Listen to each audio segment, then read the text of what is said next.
emails, Epstein's brother asked if Vladimir Putin has a picture of Donald Trump giving oral sex to someone named Bubba, which was an old nickname for Bill Clinton. So I guess that's one job Trump has created.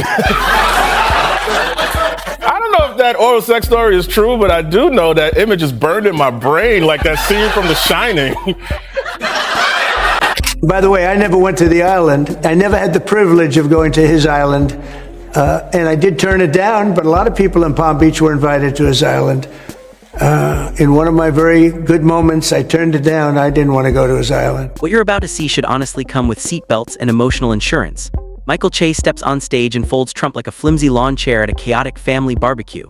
No filter, no hesitation, no chance for Trump to escape. Every punchline lands harder than the last, leaving the room howling and Trump metaphorically reaching for a witness protection application. By the end, even the audience is looking around in disbelief, wondering, did he seriously say that out loud? Trump said that he will only negotiate with Democrats when they agree to reopen the government, adding that he will not be extorted.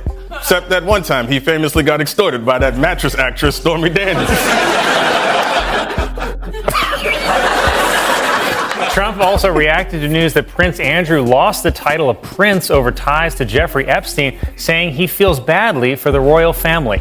Trump even sent Prince Andrew a card to cheer him up. Whatever cosmic shift happened the night Michael Che chose Trump as his comedy target felt less like humor and more like a structural collapse.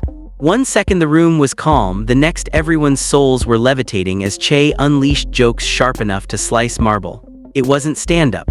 It was controlled comedic destruction. Jeffrey Epstein claimed that he was, quote, the one able to take Trump down, which is pretty big talk for a guy who lost to a bedsheet.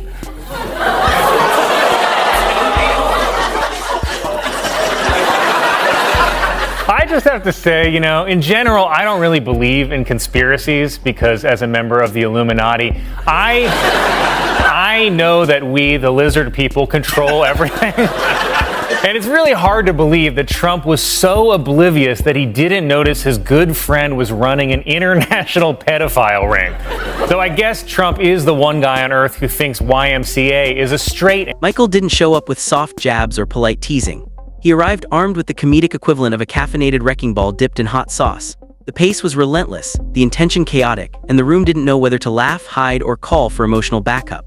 Trump's expression slowly morphed into the digital confusion of a GPS desperately recalculating after accidentally driving straight into the ocean. President Trump impersonated a transgender weightlifter in a speech to graduates at the University of Alabama, which is a sentence so stupid it couldn't even get into the University of Alabama.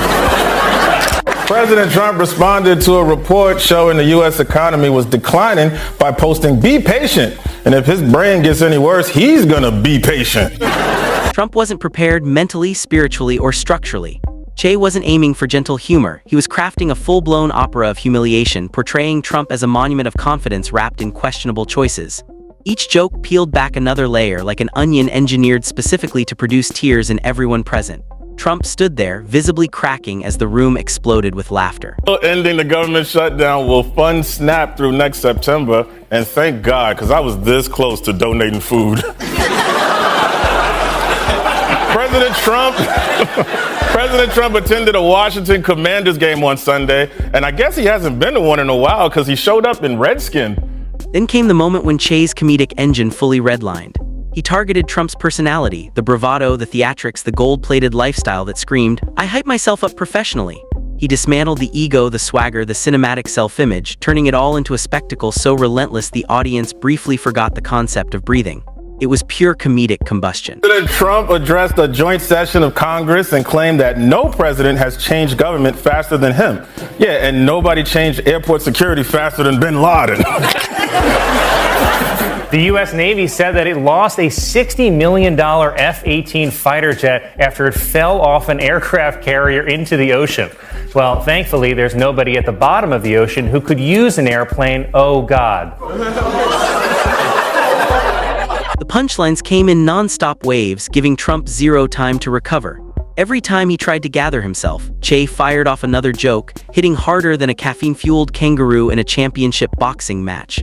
At one point, Trump's posture looked like he was debating whether to vanish from existence or pretend he was enjoying himself out of stubborn pride.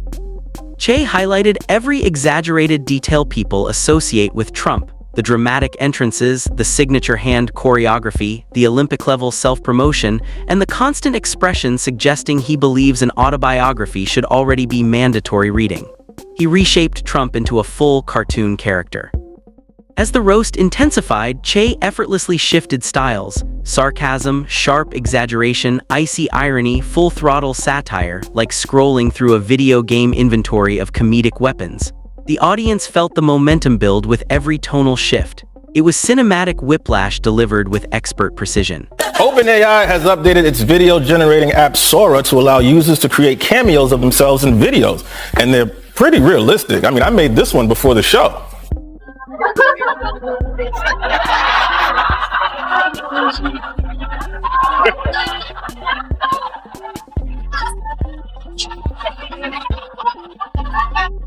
The room hit a level where even silence became its own punchline.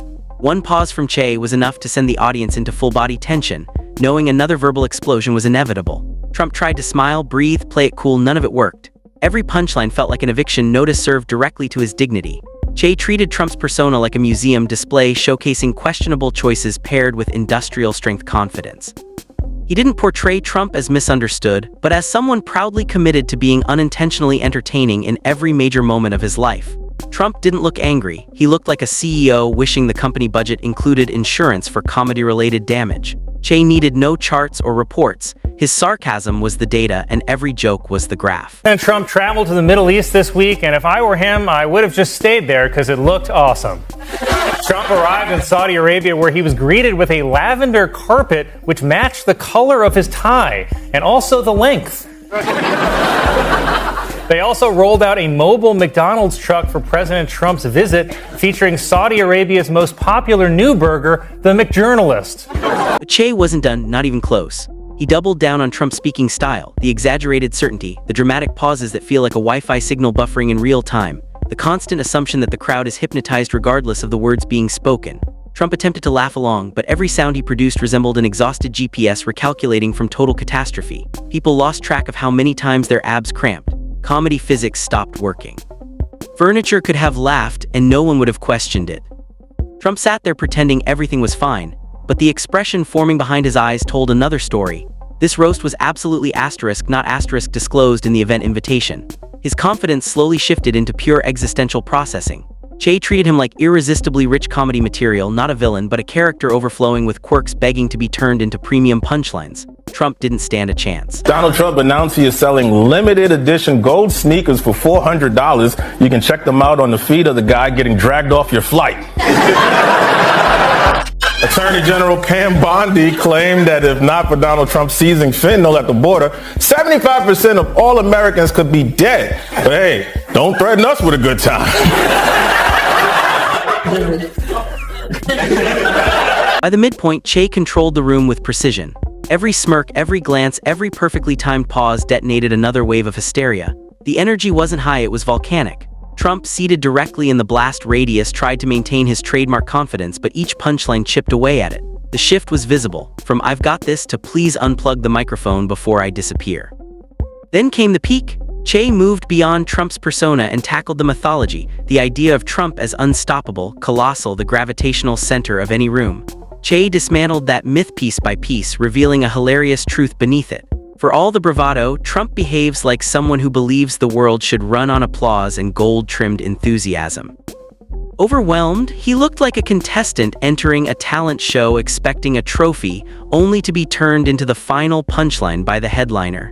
Che didn't stop until the comedic mirror reflected Trump with zero distortion, only amplified versions of his biggest quirks. Elon Musk is reportedly spending nearly every day with Donald Trump at Mar-a-Lago, but don't worry, Elon will leave as soon as he finishes listing all the dinosaurs in alphabetical order.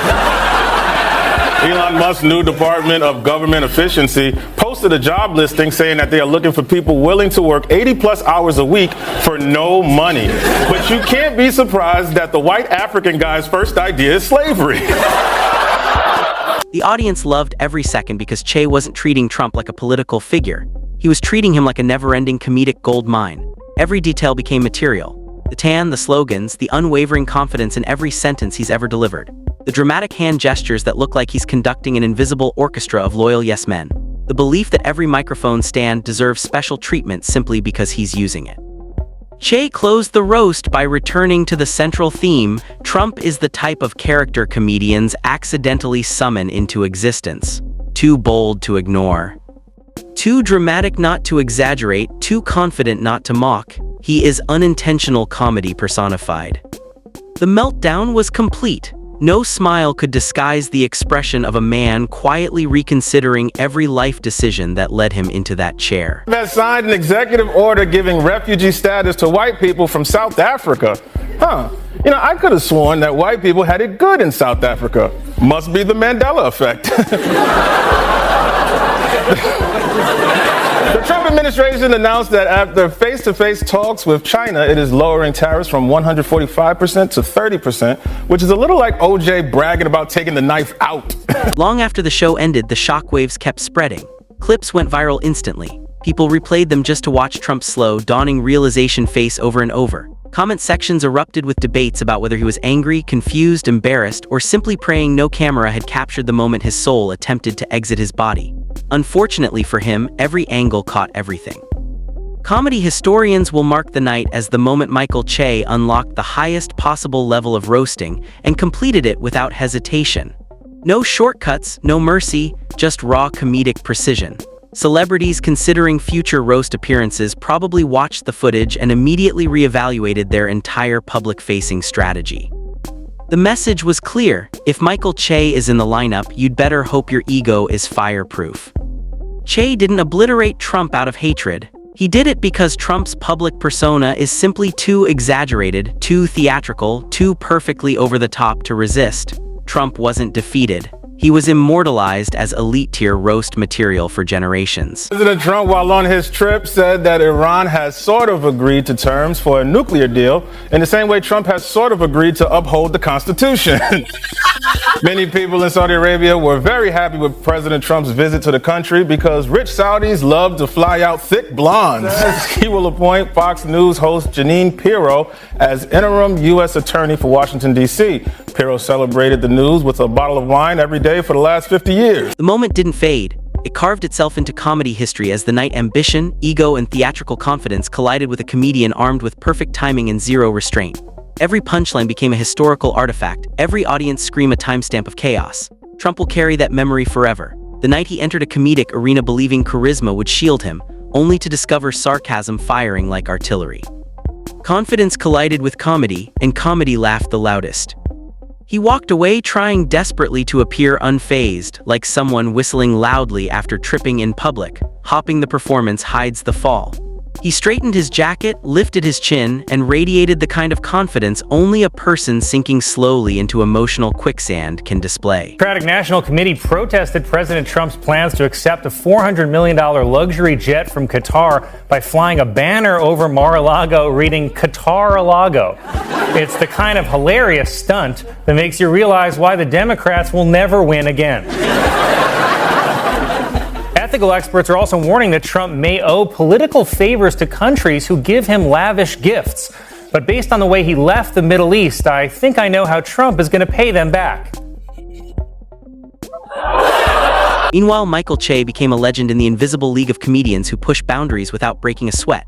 The comedy world didn't just applaud, they analyzed. They reviewed clips like scientists studying a tornado. Slow-motion replays, frame-by-frame breakdowns, forensic examinations of every micro-expression on Trump's face. Entire online threads emerged dedicated to pinpointing the exact second Trump realized he was no longer in control of the room. It became comedy science. Those who watched live now hold bragging rights for life. Every retelling of the night begins the same way. Did it reach Kai-level destruction? It became a new measurement scale of comedic brutality: minor burn, medium roast, heavy roast, or Che-grade incineration. And only one performance ever reached that final category. Trump may never acknowledge what happened, but the memory lives behind his eyes like a high-budget action sequence on endless replay.